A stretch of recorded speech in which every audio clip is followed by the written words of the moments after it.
Rojavayê Kurdistanê bi xelekekî nû ji bernameya Rojbaş Kurdistan em li pêşberî wane wekî destpêk ji bo tevahiya bînerê xwe rojekê xweş gej di nav de kêlî serkeftin ji were hêvîdar dikin. Wekî destpêk ji bêguman em pêngava Pazdê Tebaxê li tevahiya bînerê xwe taybet gelê Kurd li hemû Kurdistaniyan li malbatê şehîd û şehîdan li rêber Apo jî bêguman em pîroz dikin. Bi nêzîkhatina pêngava Pazdê Tebaxê ev roja pîroz bêguman mijarekî me sereke me îro girtiye dest bi hev re em nas bikin pêngava Pazdê Tebaxê guhertin û veguhertinên çawa di nava dîroka Kurdî û Kurdistanê de çêkiriye her wiha beriya pêngavê û piştî wê çi qîse guhertin çêbûye li kêleka wê jî encamên pêngava Pazdê Tebaxê em bi hev re bêguman diriya vê xerekê de em nas dikin lê wekî destpêk em mêvanê xwe ji were bidin naskirin ji xwe mêvana me destpêkê Yadê Şemsîxan Gulo endama meclisa malbatê şehîda dema te xweş be.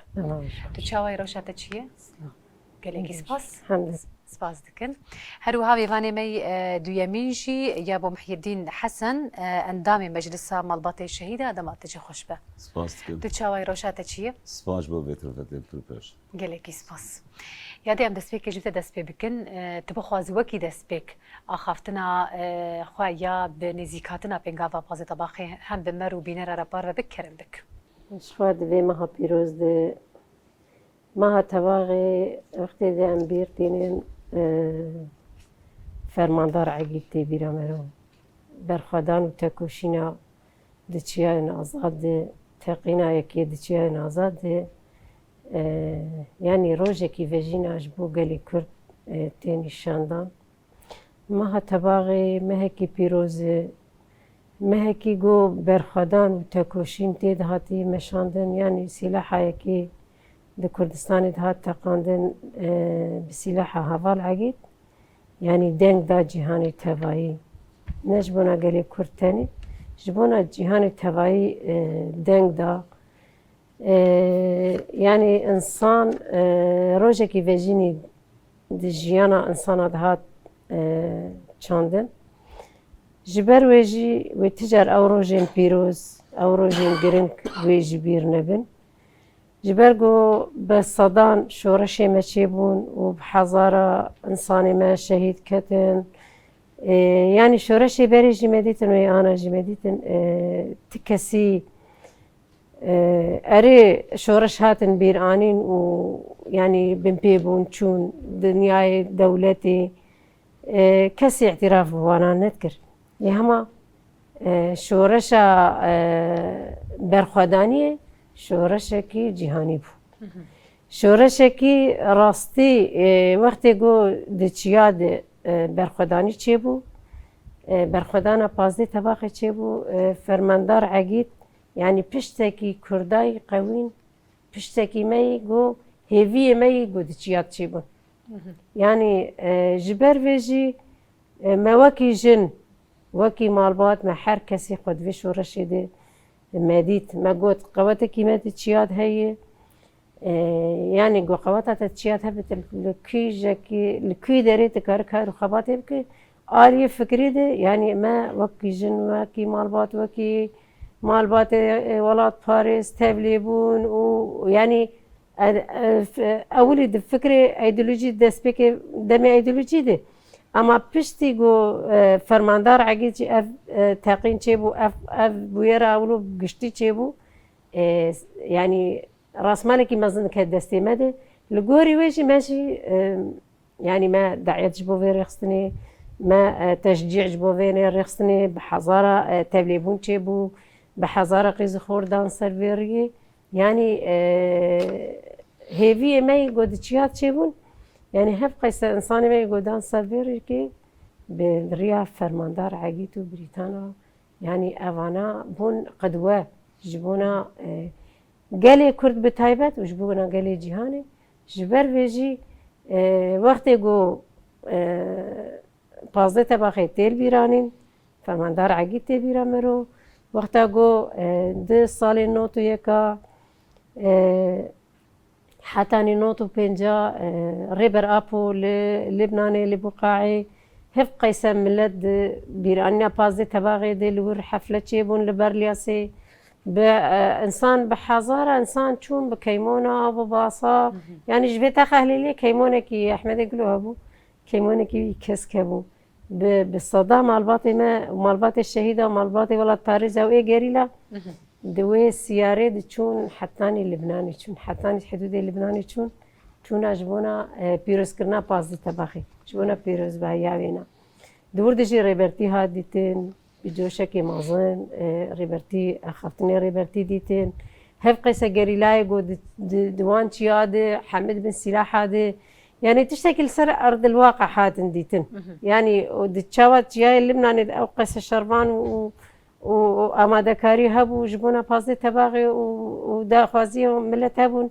جو أنا ببيني ديتن وجو دقو أم شون جاي آزات أم نشون يعني وكي لبناني شون جاي آزات يعني باورية ملت خرد بو هيفية ملت خرد بون تبلي بون خرد بون يعني هاتن شخارو مرة دعت جبونا فيري خستني وجبونا بيراننا بازي تباغي يعني شو بإيراني شو بانا دقوتن هفال شو بن أم حاضر الملت حاضرة يعني الجوري وينا براستيجي دنگدانكي قال لك خوش لجيهاني تشيبو دنگدانكي قال لك بيروز جوا وشاخنا حتى نيروجا إيرو شخو بارتي كي رخصتنا كي قوب خويني هاتي آوا كرن يعني نهندك بككي شاخيبه يقو هف قيسة برخداني تكوشين جي چه ببن جي سي كسام قشتنا أسطا يعني دنيا لسر قالي كرد لسر فكر وفلسفة يا ريبر أبو ماي سكناندي أواش بونا ما نهندك بيش بونا قالي كرد نهندك بي قالي كم تجربة هيفي نبن يعني هيفي المهنة تشاين آزاد روجانة تكوشين وبرخدان دبي روجانه لهم بری تان قطوب ویدج منی برخدانی چه دبی امینه دوری وی برخدانی به نظارو که من دوی چه ده مالبات من ایگو پشتک دانوانا انسان می ولاد پاريزن گویرو زارو که خود تشجیع کرن و سلاح لپیه واکر سلاحی واکرین و لپیه واکرن دان ریا آزادی گوتن شیری ملوه حلال به اون التجاري خيانتي بهوالي خور نكن ون بشتا هوالي خور بقرن دو وقت طنق ده ون التجاري بشتا هوالي خبر ندن انساني مي وخدي معنوي ولاد باريس هينجي يعني وحطاني جو ام نجين سركفتنا ولاتكي آزاد والدنيا قش بمرة خلاص نبي ام تجاري في فكر وفلسفي ام تجاري ويني سكن عندن يعني ريفا بريكي جو بفي فكر وفلسفي پرورده دایوی گلی پرورده دایوی ملتی جوی پرورده يعني اف درس گرتی والگوری وی پرورده بیش بله یا بامرن جمته یادی تیرا خودش تانی سر زمان تشنی پر خوش مراستی دناف ده بیرانین هبو دناف ده او بریارداین هبو دناف ده او تیکوشین و خورتبوینا کو گلی کرده تیده دابون دست بکرن پر تشتبون پیرا پیرا به گمان میوانهین بر فرهتر جیاده ناس بکن تجی بخواز وکی دست بک اخافتنه کی بکه بنزیکاتنا پنگا و بازی طباخی کرم بک سپاس بو بدرفتي شخوا جبو بازي تباغي شخوا شخصي فرمانداري هري مزندا شهيد عقيدة ام شخصي يدا حمين شهيدين تفقرا ازادين بيرتينين ورزقرتن بجنا خول بروات طوينين وجمال باطي حمي شهيدي خورا سرساغيت خواز براستيجي ام بحثا بازي تباغي بك هناك ام باش دفقرن ام بكنا حفتي دو حفتي سي حتى هشتي وشارة وحتى هشتي وششاجي يعني اف هوالن دسپیکی پیشنگین پارتیا کارکری کردستان خودی باور بون انسان زانه بون انسان خواندوان بون روشنبیر بون خو باور بون يعني ادفردا پیشتین هفته و دو هفته سه وقتا ریبرتی نوروزا که دست چهار حوالا خطوب تکه دویجه کردستان بن دستا زور دسپیکر اف حواله ها ما قلت جسري اساس يه بارتيا كركري كردستاني اف حوال بون دور داوا حوالا براستيجي ما قلت جي ارادا پر قوين بو تايبت ريبرتي پر هات خوندنا ريبرتي جبونا كردستاني و جيهاني ليكولين پر كربو يعني پر خونده بو جبونا كاربي كاركي بكي پر يعني تجاربي لسری کرده هاتن تجاربی دینی اوروپی يعني قشتي ريبرتي طوب كربون وياكو نقاندن تشلو كاربن خدمته كيجبون هذي قليب كن اف قليب دست جبو کار و خباتی دور دا پشتی بیناش خوا شهادت دا شهید نمر حقی قرار هفته و هفته دا شهادت دا شهید حقی قرار پارتیا PKK هات آوا کردن دمزراندن دور دا گاون هاتن آویدن شخوا بری ویج او پشتی حوالن کتن زندان دا جی برخودانی کرن حوالن هشتی دواد برخودانیا زندان دا شخوا واج دنگک ودار جهان بلا بو 65 روزا گریوا برچیبونه ده حتی گهانا استا شهادتی برخودانی همبری دجمن چوک ندانین واجی دنگک ودا حوالن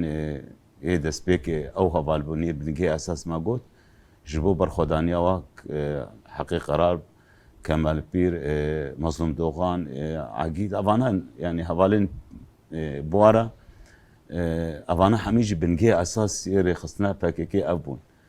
پشتی دنگ ودان اوان حوالات زندان دا و کتن گریوا برچیبونه دا و برخودانیا حوالان يعني حتى شعب سر كرن لينك سر كرن دس سر كرن تسليمي دجمن نبون او اراده قوين اللي باوان حوالا هشت بهتر قاون او قاون مصدر ورن آويتن جبو فيري خصن كاش چلو بهتر خفاره تر بكي بهتر دنگ وده هدي يعني جروبا شوا پشتی بنا شوا سروکاتی دکت روجاوا هات سروکاتی هات درباسی سوری بو درباسی کوبانی بو فدرک الکوبانی ما سروکاتی پشتی بنا هات او معسكرك لبناني او جيب بكاديب يازده حوالي ما شهيد كتن حتى دور ده او قامبا بدس خستن يعني فلسطينيا او قامبا دانا وانا كارو خباتا خود ورده كرن شهيد عقيد جي اللي ورده برورده خود دستان يعني دوي معسكري ده نها او معسكر جي معسكري محسوم قرقماز نافي خويا عقيد اللي صار نافي بيها دور ده جي عقيد شهيد عقيد پرورده خود وردستان فتره که ورده جیمان پشتی وینا هاتا خواستن بهتر هر گروپا کاتا چکرن هم دالی باکور دا هم دالی باشور دا هم دالی دو اروپا دا هر حوالا کی جبو کارو خواتا خود بهتر بکی سر راست بکی وان حوالا شهید عقید گروپا شهید عقیش خود گروپا یکمین هشتیر چهاره دا بری خودن باکور کردستان يعني باکوری کردستان دجی بو شهر چکداری یعنی بریال هات استاندن جبونا شهر چکداری شخوا فیشکای کمین شهید عقید هشته و چهاره دا پایتخت دا دجمن دا سنگا دجمن دا تقان شخوا دوینا دنگ کی دا جهان همیشی او دنگی وینا چما دنگ ودا دجمن دو گوت گل کرد دگو من خستیا چالک دا و من سرسنگای صبان دیا و کفانه مرنه لیکلی نما کاری سری خوراکه بری بینا تدی پر سرهلدان کرداش بون و يعني بردوام نتكرن وهرجي دجمن جو او تنتكرن ادفردا وقتا همبري دجمن برخوداني كاتا كرن وجروباي كمين شهيد عقيد شاكا كمين هشتي شارع دا سنقاد دجمن دا تقاند جو ام هنا دجمن بخوشي كاتا هفدو دا افكينا وشاوه وشلوية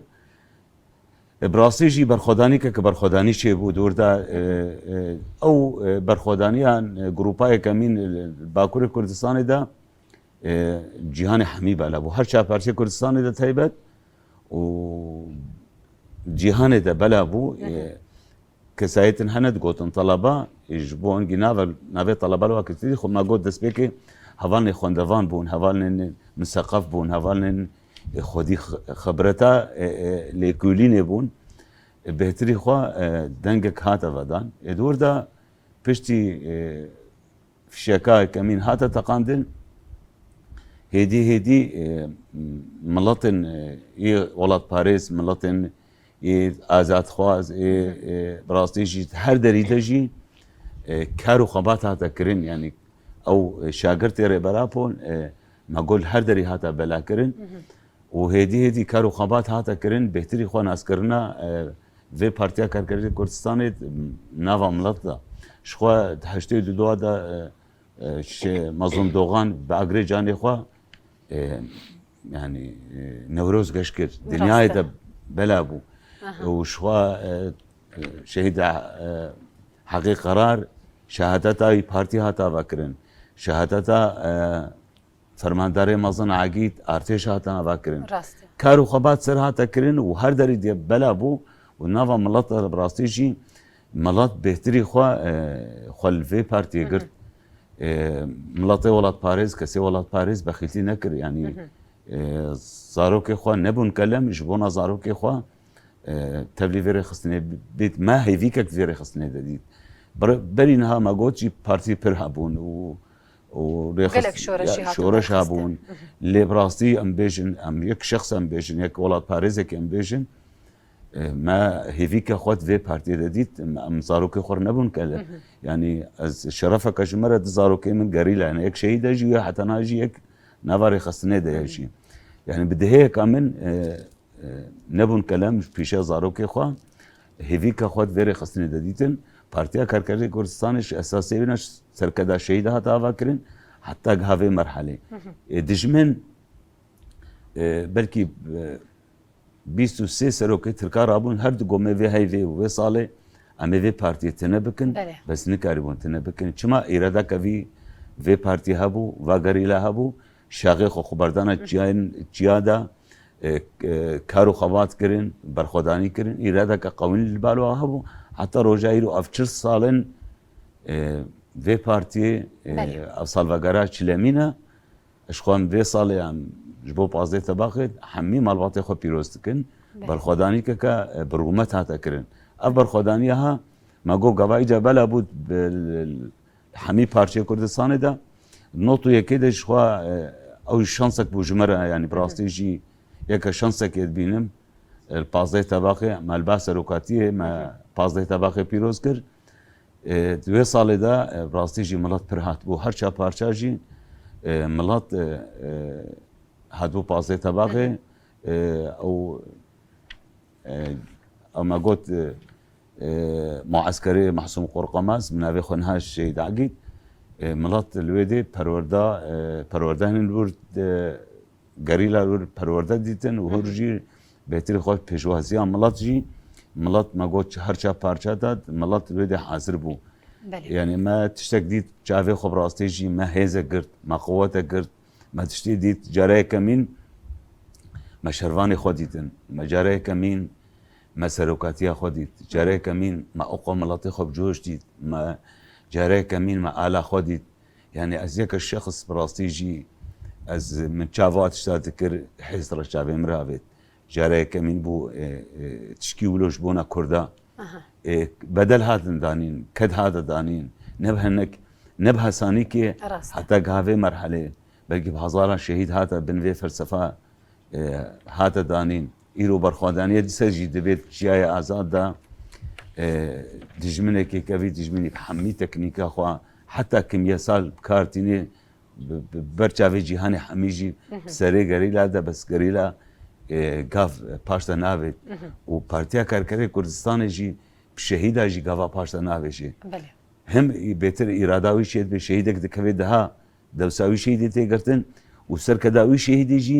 پیش کردن گاونه هری مازن تی آویدن یعنی پارتیا کارکری کردستان براستی جی پارتی که بن يا بحرك تشخات هرد نافذة تعجايبات بيني هر فرح بهتري خوا فرح بونا بينا وياك ملاجي خدورا في بارتي خو هيفيك خد في بارتي جديد ما قلتش يعني حتى قامني مازن هات نافذتن ودور دجي نهاية كما قلت جمني كي ياك في جمني هم دالي تشتادا هم دالي سيخوري خدا هم دالي او كسي بضمير ووجدان يكرامتا خو فروتن سيخورتي كرين حميد تشكرين همي تكنيكا خونها إيريشي شيء آزادكن بس لكان إرادة وا غريلا بشكينن غريلا يجبونا هرشا بارچه كردستاني نجبو بارچه كي هاتي أباكرين كودين حقيق الكرداوري كرين غريلا لور حاضرة وغريلا في إرادة جي بسر بكوي وهي فيها ما تدهيا وتمجي أم با غريلا خو وازارو كخو سر بلند یادی از دوباره ورم جموع زویش تا بپرسم نهاد نوا تکوشینا 40 سالی ده یا کش بو آزادیه بیگمان هات بو دست بکرن و حتی روژا ایروژی بردوام دکه جن جه که خوی سرکه دوی تکوشینا هانه ده گرت بو لگور شوپاندن لگور تفلیبون لگوری نرخاندن ایتا تکوشینا جنه ده نوا 40 سالیا پنگاوا پاز طباخی ده چاوا دیت شخوا ده تکوشینا ویرخسنی ند نوا پاز دی طباقی دی دست پیکا جن مدید پرستیجی معاری گلک پارتی مدیدن و گلک ریخستن و وکی کردم تبلی حرتشتی دبون بس نه برنگی ریخستنی نه برنگی اف تنظیم جن وکی جن خوناس کرن وکی جن خودیل دوزا خود درکتن وکی جن چواتی خواب پارزی چواتی مالبات خواب زارو که خواب پارزی چواتی خو ریخستن بکه ده چاو خوش ویدش منی بپارزی اف تشتانا گشی جمع براسید نوا و پارتیا ده تنبو جوینا که بدزی چه دبو نوروزک بودشتاکی ولو بانا و او جنت چون بهتر جن تبلیبونی واتنه بو زلام بون دزی او راپوری خود بلافو که خودشتی خود گراندن مناسبه نوروز اولو بس وقتی گو ما جنا آزادی جنه کی گو آزادی خواست شخوا دست که مدی هوا لیلا بو رحمه خود الشهید اکشب هوا لیلا در باسی مالباتی دی هوا المزگین اما دنگ بیش يعني ما تشتكي هذا صالح الجزيرة بوطن تشتاقوا مديت لبو بامبا هفالا تشتاقوا ماجي قرد وكي فاجينا كي جنين نه دني جن بروي دنياي موكي جن منه خناسكر راستجي ما بحمو جناره تيكلي حمو جناره وقت تشتكي نه ده حياتها ما تشيبو ما تخصن بيش حركسي بكن فان هوالا متخوازن في فكري بقيني حرجني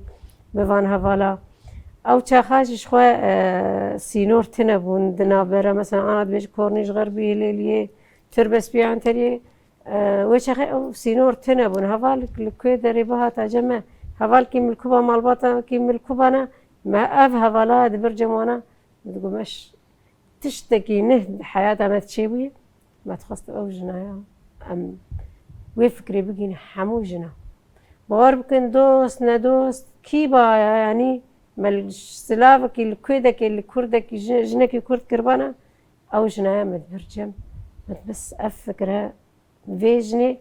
وكي جن خناس كرن وكي جن خدي دركتن لشورة شاخة خدي دركتن بري تدي او ليلى قاسم هبو فالنتينا هبو افتدي سورتي جنا درت خصن سر جريده مو شاق التلفزيون جي قال كي تنبون قلتن اف جنين جو كاتكارن جني جو سلاح بيتن بيخو وشار كرني وبولاتي خو اما مدي جني كي كردجي بفيرنجي هاتر صحي جني كي جو قديل ما في جنيجي دركب هاتر صحي راسي او جن مشخور ديت يعني وكي الهي كي مقدس مجبو هنا جبوي فكري قوري بر أبو دايدي أو دابش خدير خدر كبير مجبوي هنا ما قال لك تشتين يعني زيدي طاقة أخو ماكرة يعني چه هات سر بيما وكيجن ما نمردينا كر يعني زاروك مال چه بخواستانا حاضر يعني دمال باتا كده او جناقو او فكرة هات قبول كرن دا عشيرة دا او فكرة هات قبول كرن يعني چه مال باتي هن حتما جا عشيرة كي يعني او جن دنابا مال باتي هات خودي بوي فكرة هات قبول كرن يعني الظلام جي او تنقاي ويجني نما بو قوت سربستي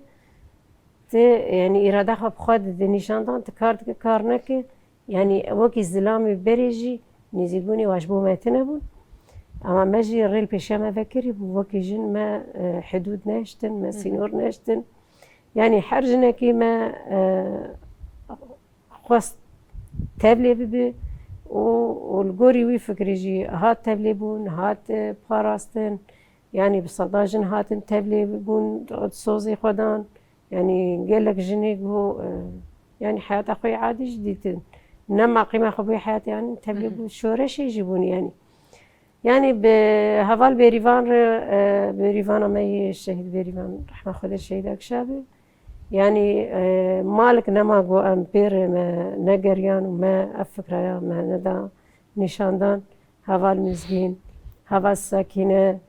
هفال جو بصالة ما تخص جو أم ببينن براستيجي ساكنة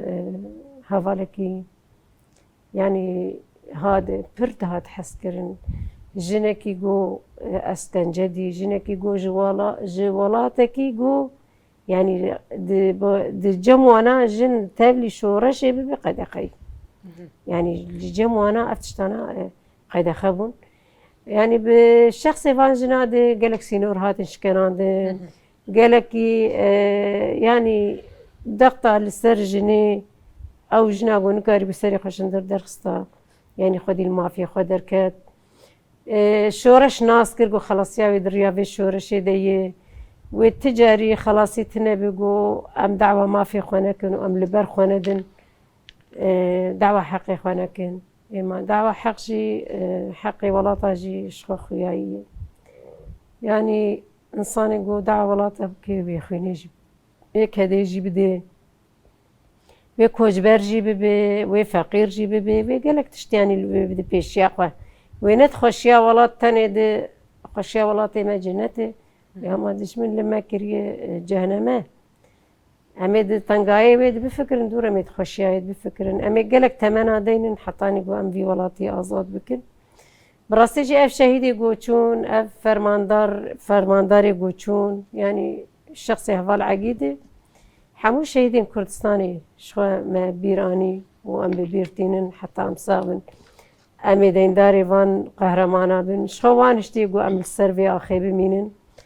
ولا تكيقو شهيدي بيتنا بشخوا تجاري اولات سرناك هذي كادري بيتنا بن اولات سرناك هذي ده همه شورش هذا شورش چيبون وبن بيبون او شورش انا دايك تيد تنبون اما دوی شورش آزادیه ده به فکر و فلسفه هاری برا پوشنده پیش و ام خودی لمافی خواه و لزاروک خواه الولات خواه در کهون اوایاب مدانی شاندان افجبون اما تشتکی گلکی پیروزه یعنی سوزه مجیب شهیداره هنه امی تجاری وان شهیداش بیر نکن برخودان و تکوشین ابهازه طبقی به تجاریش بیر نبه دی شخصی حوال عقید و ری برا پو همو شهیدی آزادیه ده امريجن شهيد نامرن ويسر كفتن قالي كرد وشخب بن قهويجي الشهيد اخو كرجي سر جبونا ما جبونا في قالي حطاني مقشتن في اصطي اميرو رحت جيان دكن جبو في ولاتي بله يابو لقور دوسيا ما يعني دما ما كرت مايه استخوازم بكورتاسي تويب مربار فبك توكي بيرانين اني سر زمان ددما كده هونچون والجمري برتي افروجهان بيروسكر وبينغا باز طباخه بديتناوي بديتنا فرمانداران بديتنا حقوق سلشكر او هات بيروسكرن بكورتاسي ازنكي ويش تناس بكم هرغولي تفاصيل وكيدن يكو ودوي تشاغهان دجيان كرت بكورتاسي مربار فبك اشخوا ما قلت نطوية كده بو ملات برهات بوش بو بازي طباقيش بو بيرانينا بازي طباقي الوردة براسي ما قالك تشديتن ما قالك نهفالن دسبيكي ما ديتن يك جوانا ميناك هفالا ساكنة جانسيس نوج زندان دركت بو جيفين جمارة شاكر هناك سرجيانا خود اشتغلي هنكي جبو كارو خباتي شخوا هناكي بعربي هناك هبون هوال دور دجي تركيجي بوشخوا جبيرنا كنا فيري خصنا دا شهيدي كمين حقيقة تركبو مكونية عرب شهيد عرب عرب بو ميخائيل يكي سرياني بو يعني أفري خصنا هاجي بري أم مكوناتها هيفيكا كتير ديتن هيفيان آزاتيا خوتي ديتن فان هوالا دسبيكي اف حوالی دستپیک شهید کتین اوام مکونه دیدیم مثلا ما قلت ترک عرب سریانین آشورین زیدین وانا هر کسی خود وی پارتی دادیتن دور ده براسیجی گلک حوالی مکونه دیجی هات بون یعنی گلک حوالی دیجی هات بون هر حوالی کی دور خو گروپک چیکر بو ملت دور خود جواند بو و بري ناش خوا حفتي كي ام الور بون الور دا بهتري خوا جوين جمره هاتن شكرن ملات بهتر برخداني بحثا برخدانيان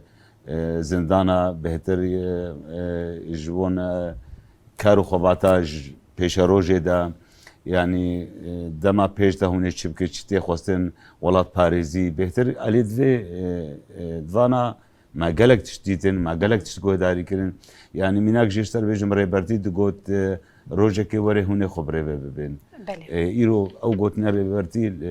ام ماديت يعني السرعه عردي ايرو ام بينن ام خبره بدبن يعني بهتري خوا ريبرتي شيار كرنا ريبرتي تاليه ولات باريزيه دا هفقرتن خودي دركتنا الولات بهتر اخافتن ابون بهتر اليه ام كارمن كارو خباتك نافا ملطا ام تشكاري بكن ام تشخباتي بكن يعني ما تشتكي ما هيفيك خد ماديت ما جو دس بيكشي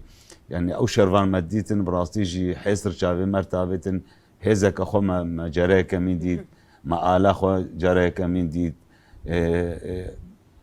ريفري خو ما جراك من ديد يعني شانسك بوشمارة براستيجي من او ورده ما بازيتا باقي ما بيروز كر و ميلو 2024 دانا نوتو يك كودي حتى انها هنگی ده حتی روژه ایرو کارو خباتا گورتی خواستن براستی جی پارتیا کارکری کردستانه يعني تخواستن دجمنه که کوی دجمنی ريبرتي ديل قرتن خصن ناف شار ديوارة خصن في فلسفة بقرن بس فلسفة ريبرتي جياني حمي بلابو دجمنا ما كاري في فلسفة بقري واب فلسفة جي ام دين كسيب يعني بحصاري كيلومتر خرسينورات خن تين برافانيت برمتر كن جاني خوددن از کارم في بيجم شخوا دوسيا ما ديجي عمدين بتماشى بكن باشي مجرى خوا بيقومان برفرهي هنجي هرو هرجيني قاج دكن بينري ما شخوا دوسيا ما يا تشيروك زاروك عمده كامل ويجي تماشى بكن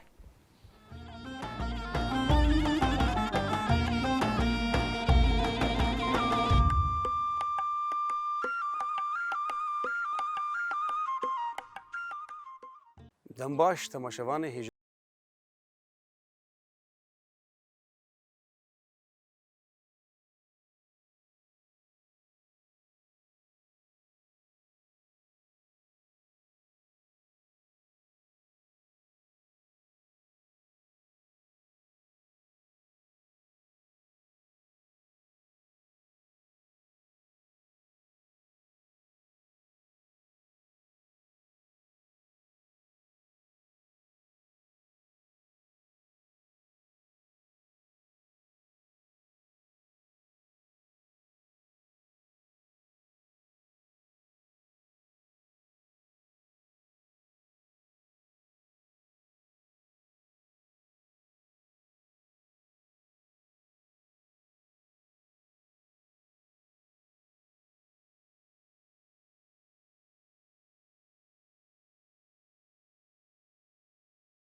روک هم بمینن دخیر و خوشیه ده.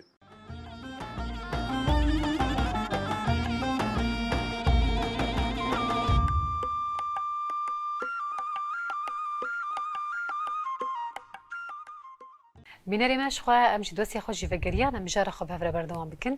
yadê ez wêj te bipirsim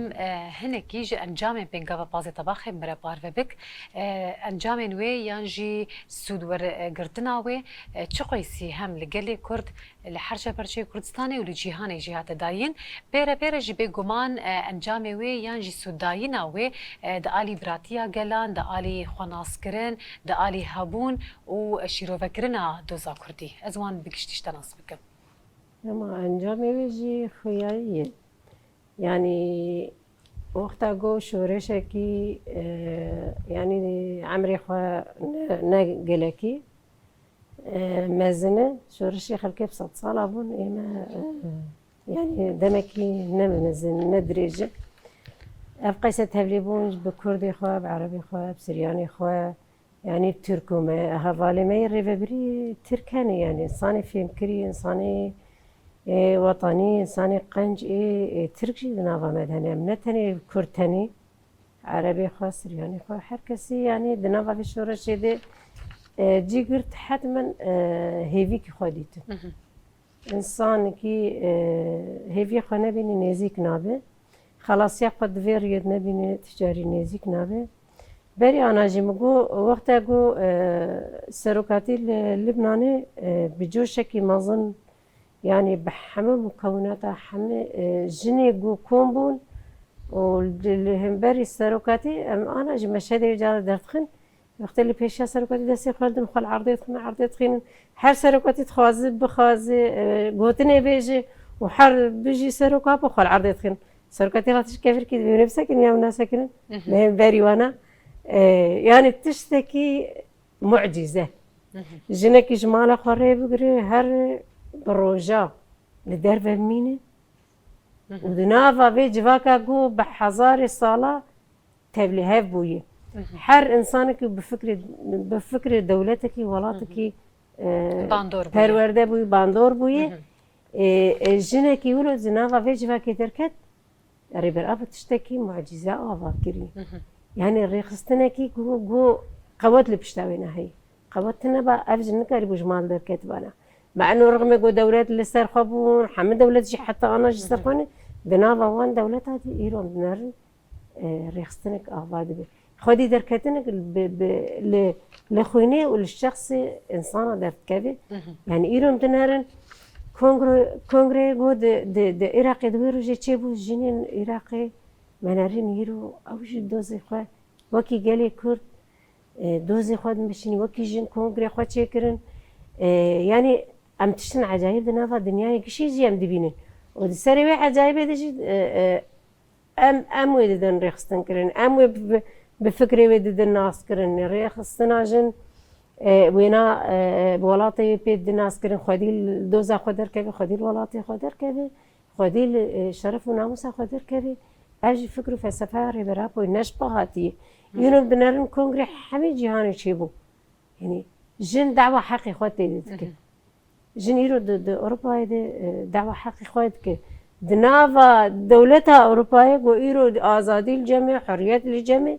îro dawa heqekî xwe yê bingehî asasî dike yani ew qeyse tişta got hurriyeta got daye ew ne heqê wê yî mafê jinê heye mafê jinê gerek misoger bibe heger mafê jinê misoger nebe wê ti carî ew jin azad nebe mademê şiara me şiara azadiyê şiara berxwedan û tekoşînê gerekî jinekî li kwê derê dibe gerekî ew jin azad bibe ji ber vê jî hev qeyse dewletê dinyayê daxuyaniya godan ji bo rêberapû bêhtirî xwe jî jin têde bû yani heftê û pênc dewleta ji bo azadiya rêberapû deng dan daxuyanî dan azadiya xwe jî bi azadiya rêberapû dîtin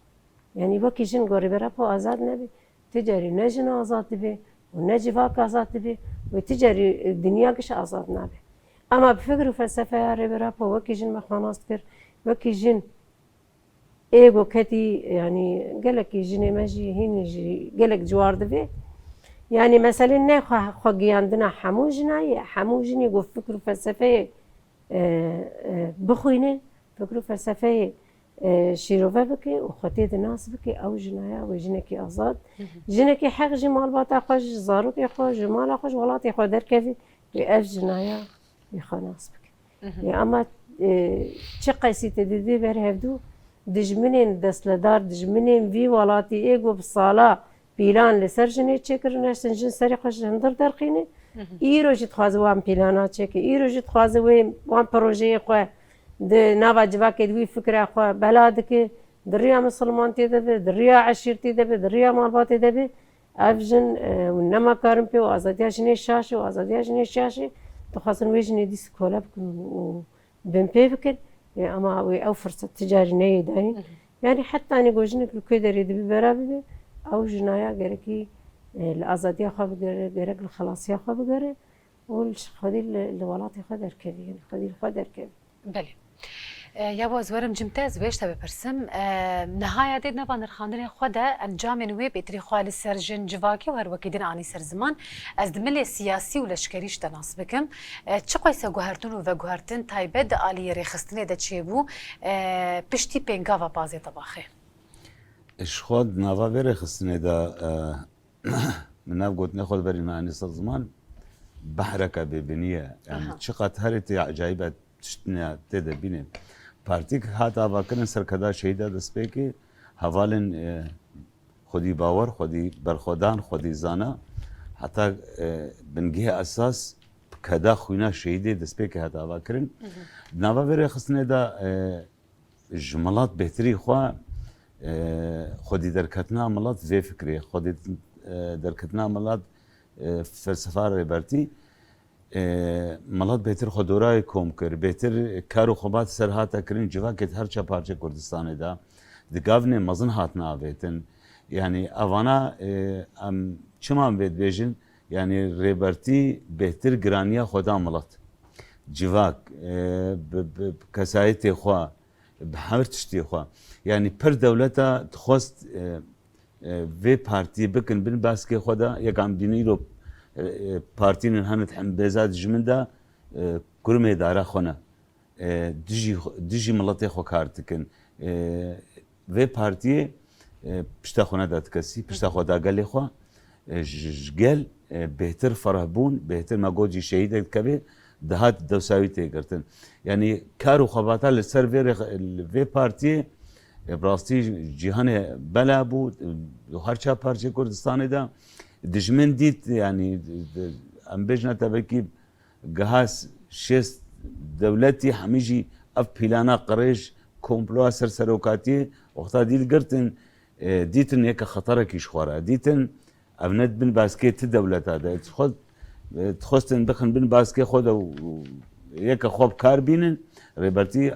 قبول نكر حتى ريبرتي ديل جي قرتن راستن ها ديل قرتن خصنا ناف شهر ديوار هذا لريبرتي ميراثك شمارشت ميراثك دوف خوشت ام ميراثي هم كان بصدي صلاح خسر جيان بكن ريبرتي بهزاره كادروي كخو چيكرن ريبرتي بهزاره كتاب چيكرن ريبرتي بهزاره فيديو چيكرن گوتني ريبرتي كارو خباتا هم سر بكن مگو يك ميراثك ريبرتي شمارهشت يعني دجمن تخست دقوم ريبرتي بگرن اف بارتي تنبه فشل نولو دركت بلانه دجمن ريبرتي فالا درخستن ما قلت او ميراثيش مره هشتي تايبتش غريلا هشتي غريلا جاي كردستان دا بهتر سراس کرنا خوش کر بهتر ارتشا خو فرات کر بهتر او كسي هبون امنا بجنا خيانات جي هبو دوره خيانات جي هبو لي او كسي تخصن خيانتك يجي بكن هاتنا صفاندن الرياض جميل بخور هاتنا صفاندن يعني بلا نفكر او كسيسي خورتيه بكي يا تشتكي بكي روجي كاري خود جميل بيتك وروجاي دي صفيني دو دجي قالك هاتنا صفاندن يعني تخصن بلانك يجبونا في بارتي بكن ابي بارتي يعني شافدو بكن لبراسي تدي ما جوجي قرتنا ريبرتي سراس کرنا كانو تجي آزاد هذا شيكرين كونغرا بهتر هذا شيكرين بهتر سراس کرنا كارو خباتي برفرهتر بو يعني ما قوتش يعني براستيجي هەواڵێن 4-5 کەسە ئیرۆ ملیۆنان ئیرۆ پشتگیریên vê partiyê ne ئەبێژم سەدان هەواڵên canê xweş بۆ vê fersevêdan ti ola ti dîna de çê nebû em na rastiye ti kesî agir bi canê xwe de lê ji bo rêbertî hata not û tiştekî sed kesî agir bi canê xwe xistin canê xwe şewetan din ji bo nebe rêbertî yani mucizeke bi rastî jî şansek bû ji Kurdara ev rêbertî hat yani tarîxê me de me hatin neku nehatin bes kesekî ji bona xizmeta miletê xwe karibê bêhtir kar û xebatê bike bêhtir karibê milet şiyarkirina milet ev Partiya Karkerê Kurdistanê xweberdeya civakê de Partiya Karkerê Kurdistanê kar û xebata xwe kadrê xwe her derî bela kirin ji bo xatirê ev gel jî bike mafekî xwe bedêl hatin danîn kedin hatin danîn û çi kesê me goy destpêkê jî xwedî bawerî bûn û çi kesê tevlî vê re xistinê jî bûn her binerin tarîxê vegerên hemî jî xwendevan hemî jî însanê miseqef hemî jî doktor mühendis hemî jî karkerên vê partiyê di nava civakê de kar dikirin hemî însanê xuyayî bûn û cotkar û karkar û her kesî xwe li vê partiyê dît yani dîtin xelasiya xwe vê partiyê dîtin dîtin ev partî yani xelasekirina bindestiya Kurdistanê bi rastî ev e dijminekê ev dijminê bi hezarê gundê Kurda şewetan din bi hezara Bakurê Kurdistanê de milet koçber kirin lê dîse jî bi vê felsefê de îro em dibînin Bakurê Kurdistanê de em îro dibînin Rojava de em dibînin Başûr de Rojhilat de hemû bin vê felsefê de her derî de bin vê felsefê de cîhanê de di Ewropa de yani ti kes nikare pîşa vê felsefê bigire û rojane jî ev partî ferhtir dibe û bi rojane jî şoreşgerê wê pirtir dibin û hemî mikewunatên xwe li vê tevlî bûn me got manî ser ziman jî him alî me got şeydeyeke min şeyd Heqî Qerat heftê hefta de insanekî biyanî Tirk bû şeyd Mixaîl hevalekî Siryanî bû şeyd Arab Aziz Arab Helebê hevalekî Arab bû yani her kesî xwe tê de dît yani xelaskirina xwe tê de dîtin ev karker û ev xebata niha civakê te bi rastî jî dijmin nikare pîşayê bikirî û ev felsefeyê ser bikeve û baweriya me wa şevranê me li serê çiyaya azad de îro berxwedaniyê dikin hemberî teknîka herî pêşketî heta kimyasal bi serê gerîla re tênin bes gerîla xwedî bawerin û xwedî îrade ne ji zanî ji bo gelê xwe dikin xizmeta gelê xwe dikin gerek gelê me jî xwedî zarokê xwe derkeve gelê me jî li ser piyabê tim jî piştgiriya gerîla bike yani bila her kes zanibe bila Başûrê Kurdistanê jî baş zanibe yani gerîla herê Başûrî çi gerîla hatiye vekirin ji bo her çi parçeyê Kurdistanê gerîla zeîf bibe hemî parçeyê Kurdistanê zeîf be gerîla stûnek stûnên esas yê ji bona Kurd û Kurdistanê ji bo xelasiya Kurdiye gerek her kes piştgiriya gerîla bike her kes xwedî gerîla derkeve yani ojdana me şerefa me kerameta me gerîla diparêze bila her kes zanibe ev na îro dijmin dixwaze gerîla tune bike bi teknîka xwe pêşketî heta bi hezarê çeta îro em dibînin birnewir gelek ji nava de Kurd jî xıyanetê dikin rêj ware divekin bila nekere lêvegerekê ji xwe re çê bikin bila baş zanibin gerîla tune nabe gerîlayê 4 kesa dest pê kirî îro bi melayîna gerîla hene û milet milyona pişta gerîla digire gerîla me got jî ji bona Kurd û Kurdistanî ye ne ji bo bercewendiya xwe şexsiyeka partî na îro em dînin xwavê dine hembêza dijmin de ji bo bercewendiya xwe kar û xwebatê dikin na ev fidayî rêberapona Kurdê were xwestin xwe dikin fidayî ji bo vî miletê xwe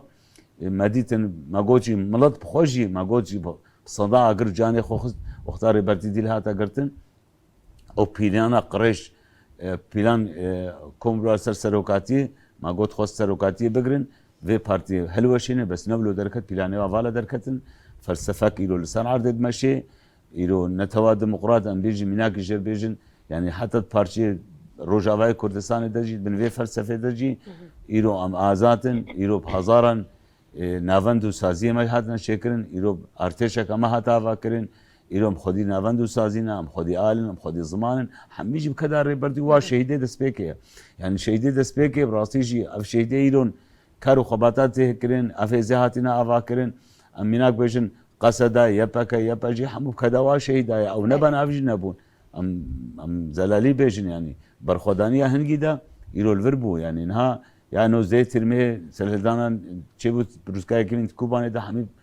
كدوا شهيدانا براستيجي يعني شهيدي ما يدسبيكي غرك تمشي امواجيان بكن يك فرماندار خوي مزن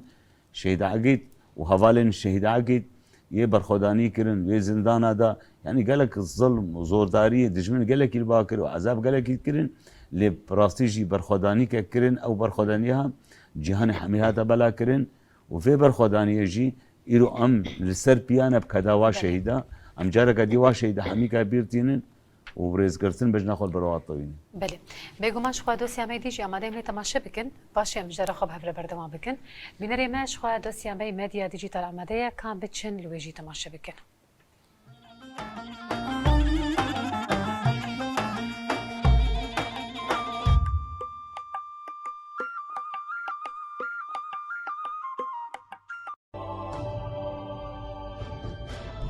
دوی دوسیای ده مجرین قدوی حفتیه دل سر توری مدیا جواکی تینه و شاندن مجوره آماده کریه. مجاره کو مجوره آماده کریه. مجاره هنرمند قدر بلنده. ما مستو آب گله کرده. خودی گوتنین آرام و دنگ زیرینه. سالوگرا دلووانیا هسته موزیکا کردی. آرام تیگرامه. لسر وی مجاره هر کس ناوی آرام تیگرام بسرود آواز هلبست و پیوین آرامی لسر توری مدیا جواکی پارو دکن. لسر وی مجاره سمیرا دمال پرا خویا تویتره دو وحانی بساندیه. ما مستو آب کردان هسته مزن ای موزیکا کردی آرام تیگران بریزداری و حسرت ببیرتینم دنگی وی و تنبوراوی وی هر و هر لبرگوه مبه.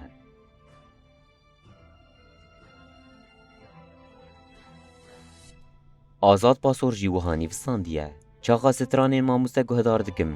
دنگی وی دبیزم وکه ناوی وی پرکیف خوش دبم دکوراهی آدلی مده ناوی خوانی وستاند گلک تشت هشت و چو بریزداری ام سپاس دارن نازلی جان جی به ستران ماموسته قدر بلند آرام تیگرام دمال پرخویا تویتری دا وحانی وستاندیه تا اسکال کرم بجوانی لی از خورت ممتبای سانی پلی دارا من تا وشاند بوهارچو تا پاییز آنی. نورگل بوداک جی وحانی وساندیه برین کور جبار نابه بدرمان رحت نابه حیفا من تلوی حیفی کل مرنی چاره نابه. مالپرا هدپ کارتال جی دو مالپرا خواه تویتری ده وها پارو کریه کاروانه که وادی صابره کد بونوکه که چرا او فلاکت خملو خیزاوان کاروانان رشن به درد و کل پی هفت مشن پنابرن پنابر وکه کو چرا در بدر ولات دگرن بونه وکه تیری بپر بریزداری و بحث کرن ببیرتینم. لازگین آمد جی دمال پرا خویا تویتری ده بگوتنا ریبر آپو لسر ماموسته قدر بلند آرام تیگرام وها پارو کریه شهید مزن آرام تیگرام شهید دنگی حقیقتا میا آزاده. میرال قهرمان جی دمال پرا خویا تویتری ده وحانی بساندیه بخمل و روش شیرین و خوشه زمانه کردی بخوش آوازه لطیف و نازه زمانه کردی شیار قرقوز جی دمال پرا خوده وحانی بساندیه گرجار کدم بیم دنیایی از هم تانک تیونگ و چکان بفروشم و بکم تنبور ساز و جنبش. مظفر یالدورم جی دمال پرا خوده وها پارو کریه گرجار کدن از ورم دنیایی از هم تانک تیونگ و چک بهلینم و از وان بکم ساز جنبش و زرنه آرام تیکرام بریزداری. نوران جی دمال پرا خویا تویتره ده وها پارو کریه ما مروف دکارش ویدنگی تیر ببه ما مروف دکاره خودی ویدنگی جی بیر بکه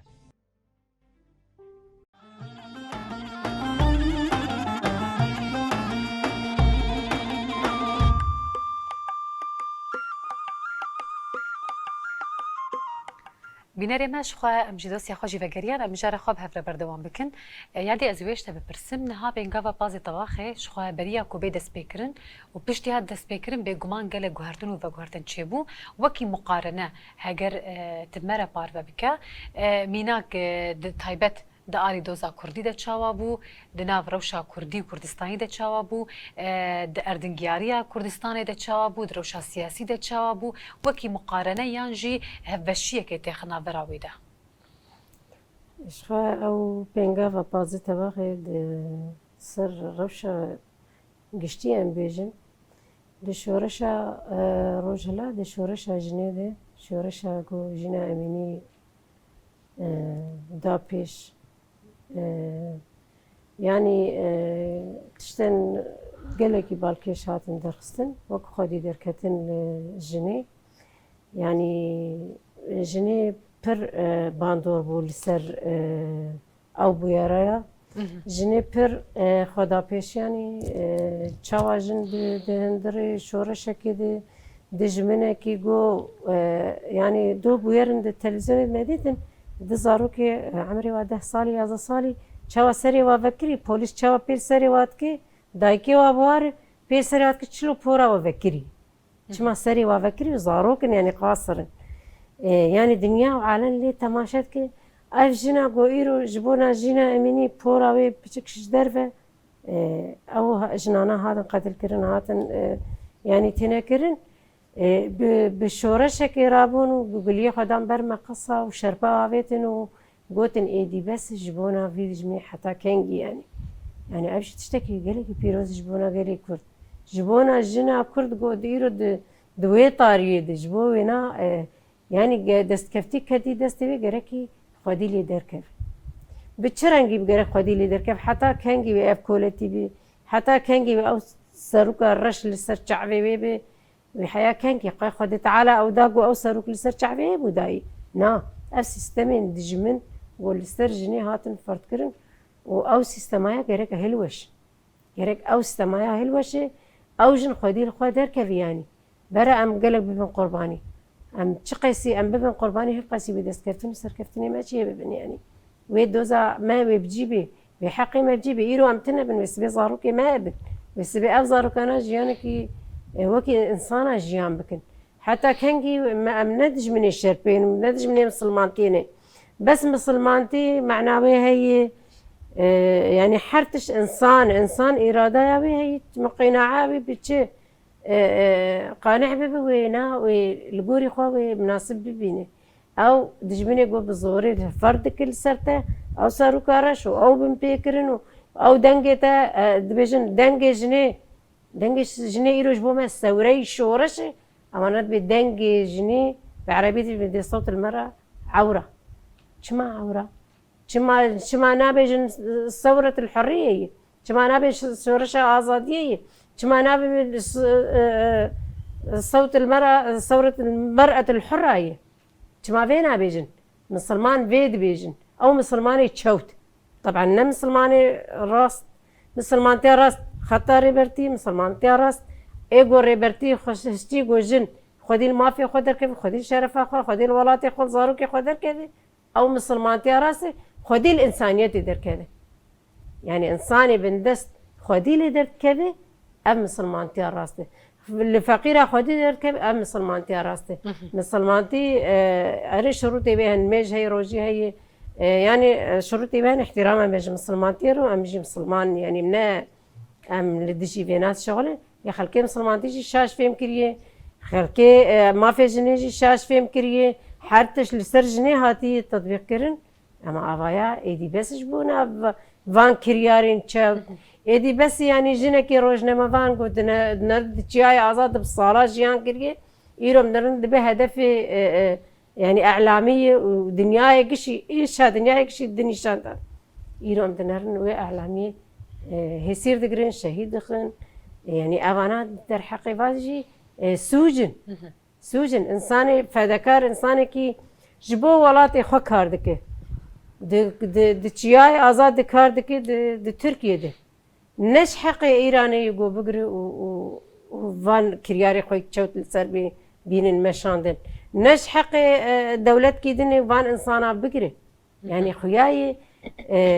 يعني دنيا قش خوياي نبما في جنيرية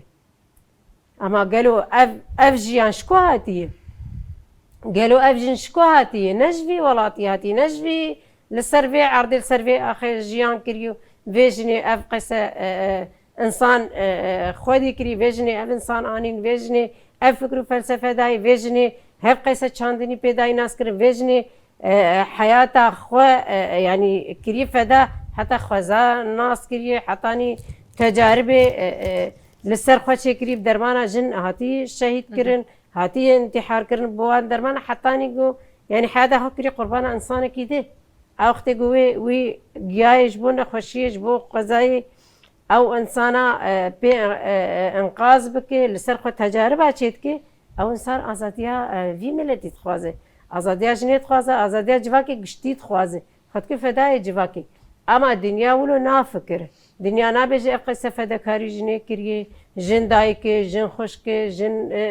يعني حر تشتي يعني جن جيان آوا كريه برا دنيا بازانه بي ويجن تجاري ما في خدا نكبي ويجن تجاري أو كارو خباتي وجبونا جني كري أو بنقها قداني وتجاري تجاري وبين بينك ودجي نقاري شقا سياسة دجمن لسر ما بين مشاهدن شقا سي كاربن دستي خدين سر دافي وانا يعني كتم اعلامي جيبكن او دار كافي يعني بتشقيس روجنا مافاني ما يجن هاتن الشيء كرن يعني هفالنو جيان يكجي هفالي ما قالك روجنا مافان هني تشاوا لسر وانا اف سياسة دبن يعني خوياي خطرين السر كسين خير نخواس كسين قد خواز الظلمة وبردوان بكي كسين قد خواز تموتم دست لدار بن أبانا تموتم دخوازن دنگي جني بطمسينن ناخوازن بوجن پیش كبه ناخوازن بوجن بإرادة خو نزيق ببه ناخوازن بوجن تموتم خودي المافي خودر كبه وخودي الإنسانيت در كبه اف جبو وانا خطريه وناخوازن قو اف شورشا بردوان بكي لهما شورشا كي كفخيني هاتي آوا كرن بالصدا وبحزارة جن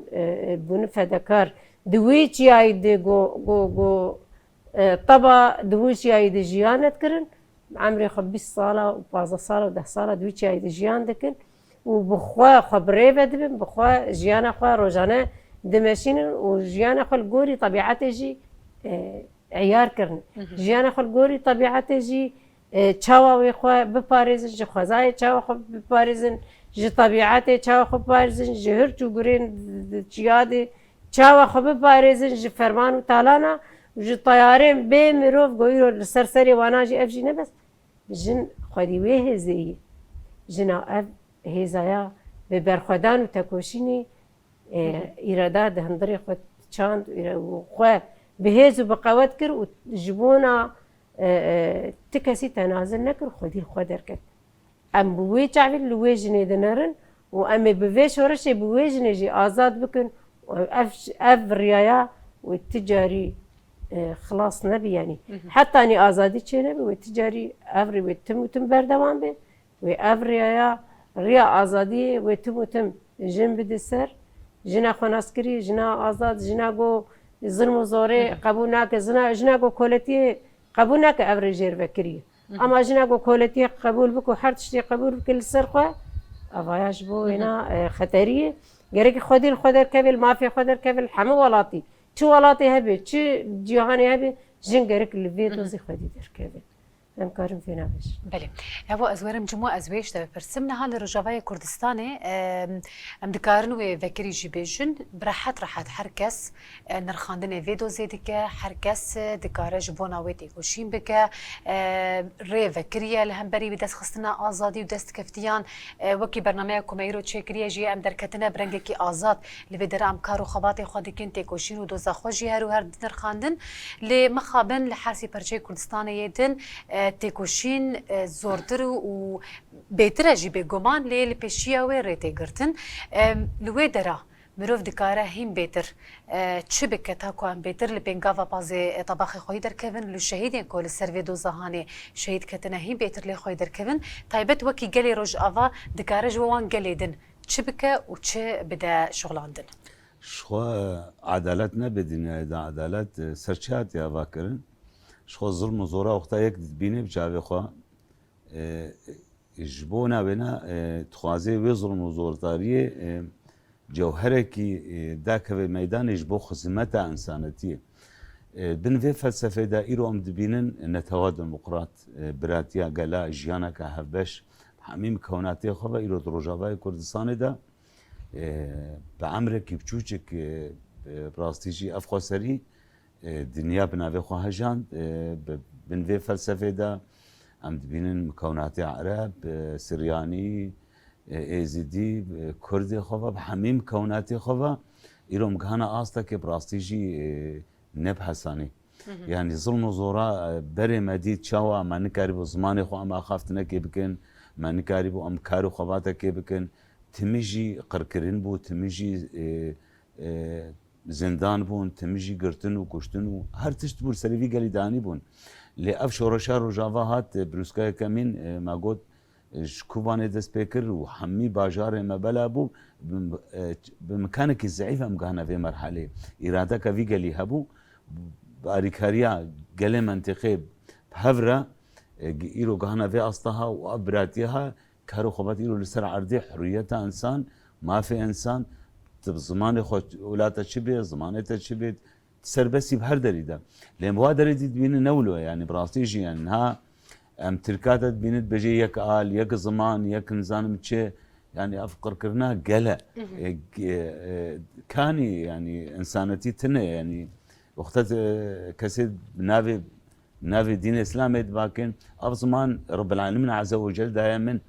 شما تنهل زمان خو سربس بشتغلم شما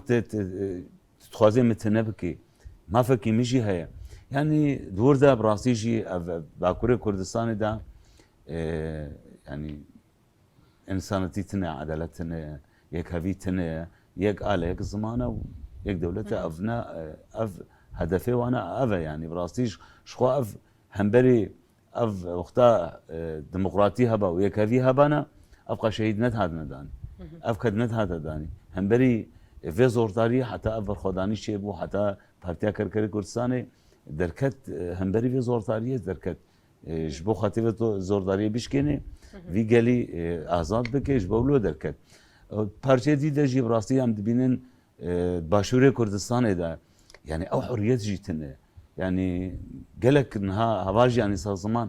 بحث صحفيه كر يعني الصحفيه ما يبكرد جي تقرن يعني شو ما في خد باكن انسانتي كيت باكن تخوازن نخوشيا ما بجهان بدنا اسكرن يروم دينن هذا زندان ادنا باشوره كردستان ده يعني يك هفيتنا قالك بيتري خوا ام شتي ام ديجن قالك هفقرتنا في ملاتي هبي قالك كونغرا كهبيش بو هرچا پارچه كردستاني خودوي كونغري ده ببينه تمثيليه بكي 6 مليون كرد بكن يعني في امد وادا افا يعني خودي الكونغرا كدركفن خودي في ملاتي دركفن نهري كي پارچه كي سر خو بينه ومخابنجي يعني هاد ام بحساب باشوره كردستاني بكن يعني ام دينن سرب باشوره كردستاني حتى بآفا وخوارنا همش تركايا يعني بري فتره كي مديت تعالى تركات قلعه حوليره ده بردان الدهو مديت دري جامعه آلة تركات وزعن سرنا فوقه معنا فوقه تشنيولو يعني تشتكي تخوازن يعني بلا تجي خدي ما فكي بلا ما فكي تجي هبي جبو ولاتي خو برخدانه بك جبو ولاتي خو انسانتي بك حفقرتنا كي شي بكن هي ما دوادا افا يعني ام بهتري ام تخوازن خدي دركتنا الكرد وكردستان ام دركبن يعني ام فارخنا الوقت كنا متشابه خد بين الشهايه يعني دجمن رحم وشفقات اللي دتنا دجمن سرهاتي اساس كرن ما تنبكت بجاست كردات تنبكم بو اجيان بك سر كشتنا ما او خد خوازي جيان بك خوازي ما تنبكي يعني نبلا بيجي والله بو بارتيا كركري كردستاني هاتي نا نراستا ما برين ها بارتيا كركري كردستاني بون بدها شورش رابو قلاندن تركا نحن سري خوراكن اتخوازين كردات تنبكن لفقرك بلا باشوره كردستان خور چه بك ام بيكيتيت باكن ام براتيت باكن هفقرتنيت باكن ام ناخوزن بلا كجي چه ببي بلا نك خلي فكرن بلا ما في صحافات هبه بلا ما في انسانيتي هبه جموانا روشناتي كردستان خو اول داني صار زمان يعني يجبو او هبلا امينه يعني جينا اميني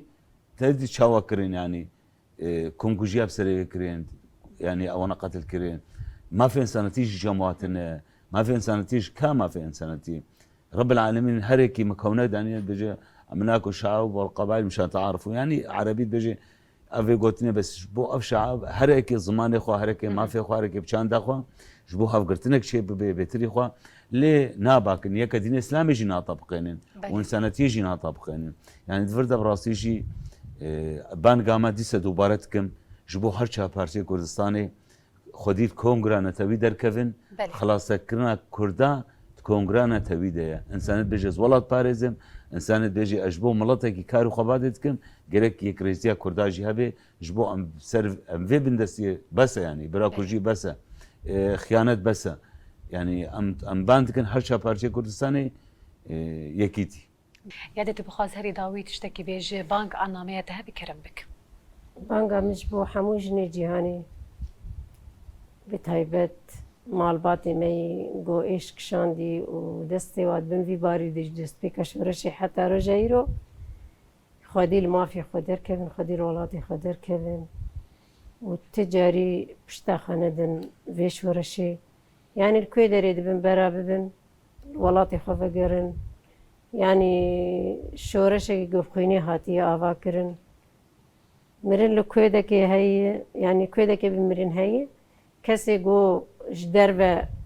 دعوات شو الغابات شو دشورشی دی قندر وینانه شو برا باز دانه بن برن جارك نابه دجار وش خودي دركتن لشورشي في مرحلة يعني أم بيجن مرحلة حر شهيدك وفلسفاك شورش ماجي حر مرحلة كيجي يعني مرحلين الهمبري وينا دجمن بيترقى حاضر دكي عن مرحلة حري حساس داويدني جركي أم تجاري بشتغلنا دين شورش خم نكم بين باندورا تكسيدي وأم الولات خودي در كفن خاص جواني ما خودي الولات خودر كفن دوري خرابي وكاري فحوشتي كفن والولات خودي در كفن اف شورشايا قالك كدو تعبتي تشبو وتجاري اف شورش جوش دستي مهر وتجار دستي مناري بفكر وفلسفة يا ريبرابو بكدا فان قهرمانا فا شهيدا ام سرخماني ومن تجاري شورشا خو برندن تجاري امي بشتاخوندن شورشا خو جبرگو ام شهيدي خو شورشا خو ولاتي خو جبير كن امي خانتي تكن جبير كرن اي خانتي وتجاري امي خانتي بزاروكي خو مرباطي خرناك جبرگو ما زاروكي خو كرن قربانا في شورشي وجبونا قو ام جيانا كي بيش روشا خو ببينن هفقس الشهيد مدانه ومي تجاري نهين شورشا رجاوا بشورشا جنيهات خياني كرن امي نهين شورشا رجاوا برافتي ببي ويتكي فاتي دجمنو نيارا غركي القلي كرد والريبر ابو امنين والريبر ابو حتى نداوي امي الازاديه ريبر ابو خدي در كيفن وازادي جبو ريبر ابو قالك سباس يا بو تجي بخاطري داوي تشتكي بيش كرم بك شخو بنقامش بهتر كردارها يعني خدي دركتنا ولاد باريزيا خدي دركتنا الخوا هم باكوري كردستاني دا هم باشوري كردستاني دا هم روجاوا دا هم روجهلا دا بهتر یکیتی که میرو بحوجی یکیتی کنه یعنی براستی جی ما قلت سناز قلت نخوده جی دجمن خوازی متنه بکی قاوه هف قرتنا ما نبی دجمنه براستی جی ما یکو یکو بصافینه یه متنه بکی لی بهتری خو امکاربن گرانیا خو بدن دوباره کنگره کنتوی وره شکرن خودی در کتنا لهر چه پارچه کردستانه هیویا مد گله مده اف کسید ولات پاریز اف کسید بیجش با ولات امکارو خواتت کن یک رئیسی بری هر تشتیه و دجمن رد بیجم یعنی ما نامم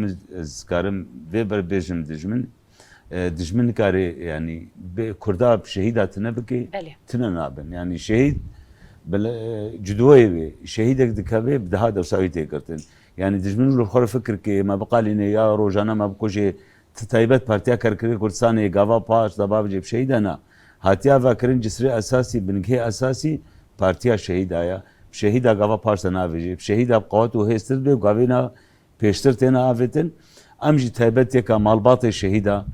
ام سوز دادن شهید خوا ام سوز دادن سروکاتی خوا ام سوز دادن گل خوا ام گاوا پارس ناویجن تمجي أمي خودي دركتنا مال الشهيدة أمي واجيان كندلي خدا أمي خونو خيالت خوستن جوا كده غور طاقته وإمكانية خو أمي بيك بينن وأمي تم على شهيدة خو بلند بكن هكذا فيريا رومت دجاني مجي هري أمي نبوشمان بن